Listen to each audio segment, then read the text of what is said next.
Hey everyone, MLive's Brendan Quinn here alongside MLive columnist David Mayo, following Michigan's 91-85 win over Nebraska. Not a lot of defense, but at this point, I don't know if Michigan playing defense is the way that this team wins anymore. I think it has to be a lot more of that and a lot less thousands of questions on how they can play man-to-man. You asked Beeline about that, and I think someone else asked him about it. He said, we're not going to go all Paul Westhead yet. Well, maybe you want to go Paul Westhead because, I mean, Loyola Marymount may be how this team has to go with it when you're winning games with a team shooting 56.2% from the field. I mean, I don't know if they've got Kimball and Gathers, but it's all right.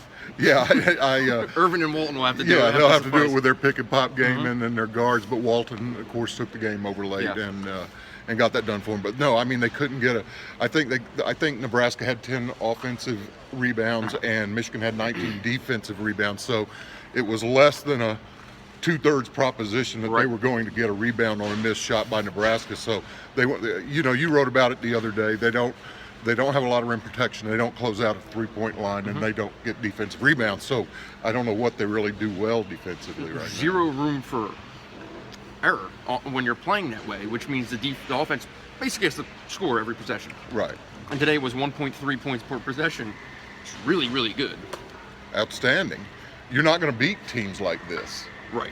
You're just not going to beat teams like this playing the way Michigan played today. You can beat Nebraska, but there are, the handful of teams in the Big Ten that you might get away with this against. You happen to play one of them today, and as much as I'll let you get into the team meeting and what you thought the impact of it was, but you can have team meetings all day. The white collar comment kind of rang true for about 35 minutes today. Absolutely. I had someone on social media tell me, man, these rebounds just don't seem to be bouncing Michigan's way.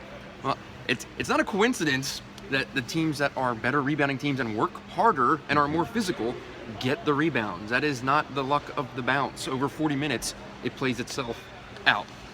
You were very curious in watching Michigan's pick and pop stuff. Yeah. What were your takeaways there? Well, I didn't think Nebraska did a very good job at all. No. Especially the 1-5 pick and pop. They should have adjusted to it way earlier. And Mo's going to sit there and take that shot if they let him. I'm not real fond of 7-footers who run back down the floor like this or any of the things these guys are doing, making symbols going down the floor. I'd like my 7-footers in the paint a little bit, but hey, he's good at what he does. He's going to be, he has pro potential for pick and pop players. Yeah. So, I can't fault him for taking those shots repeatedly, especially when Nebraska just kept giving it to him, and they were getting on 1-4 and 1-5, but mostly on the 1-4 play. Right, and Wilson, 1-5. Wilson is kind of, people forget about him. That's the beauty of when Michigan is playing really well offensively, and Walton and Irvin are at least in control. Let's just put it that way. You're not expecting them to light the world on fire, but just in control and playing well. Wagner's playing like an all-league player. That really allows DJ Wilson to just kind of do his thing, and when he is, he's really, really effective. Yeah, I think he had 4 3-pointers himself today. So, yeah, he was effective. He had 11 points on a modicum of shots. He was very, very efficient. Right. So I thought they did a good job. I thought they did the obvious thing in the second half to take Ty Webster away by finally, letting Mo sink down in the lane and just play there a little bit. So. He had every open line, driving lane he wanted for 30 minutes. Could do whatever he wanted. Yeah. You mentioned the team meeting. So Derek Walton called a players-only meeting last night in the team hotel. He and Zach Irvin obviously were the leaders of that meeting. A lot of people offered their input. Now, I've covered this team for 4 years, and I've heard similar things to this a number of times. I've heard this group. It was funny. John Beeline said in there, talking about the white collar comment from Illinois, this group hasn't heard things like that. I'm pretty sure I've been writing that for 3 years of people still having that stigma of this team. They're well familiar with that reputation. It's been driven home endlessly. Does this team meeting make a difference? I have no idea.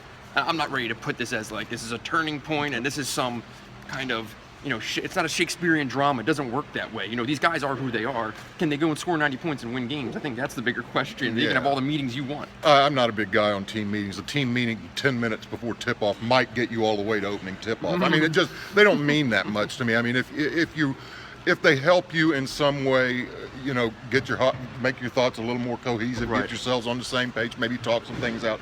They can help in that way, but they're not going to make you a better team on the floor. Absolutely, absolutely.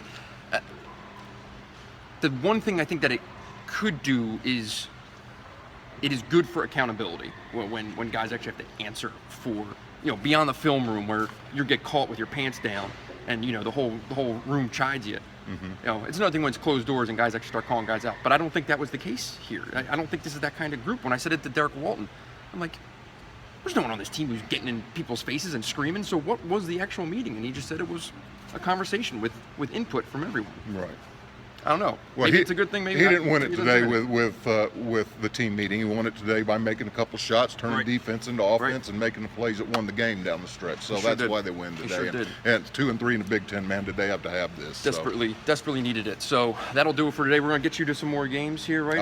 I'll be here Big Ten play. fairly often. So Looking forward to it. Your insight is welcome because I think people are pretty tired of mine. So I doubt that. that'll do it for today. For Dave, I'm Brendan. Thanks for watching.